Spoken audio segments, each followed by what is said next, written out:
2018 साली जे लोकसहभागातून अ, पाणीदार गाव करण्यासाठी जी संकल्पना राबवली गेली, जे आमिर जे आहेत, आमिर खान सर, त्यांचं पाणी फाउंडेशन मार्फत जे कामं केले, त्या कामातून जे गाव पाणीदार झालं आणि जे शेतकऱ्यांना प्रत्यक्ष फायदा झाला, त्याचंच फलित म्हणून ज्या सर्व गावकऱ्यांनी जे श्रमदान केलं, त्याच्यात महिला आहेत, मुलं आहेत, सगळेच लोक आहेत.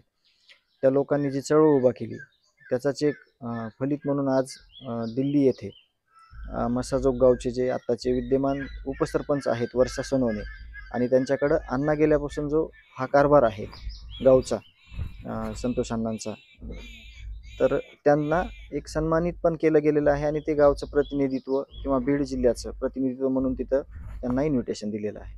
वाटतं की तुमच्या भावाच्या संपूर्ण कार्यकाळामध्ये अशा प्रकारचं काम झालं आणि आज दिल्लीमध्ये सन्मान होतो, राष्ट्रीय पातळीवरती याची दखल घेतली जाते. खरं तर हे ज्या गावामध्ये विविध योजना राबवल्या गेल्या, लोकसहभागातून जे कामं केले गेले, तर हा खरं तर सन्मान गावचा आहे.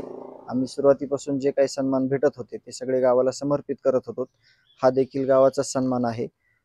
लोकप्रतिनिधी म्हणून ज्यावेळेस अण्णा काम करायचे त्यावेळेस सर्व जे श्रेय आहे सर्व ते गावाला द्यायचे आणि त्याचाच हा एक भाग आहे.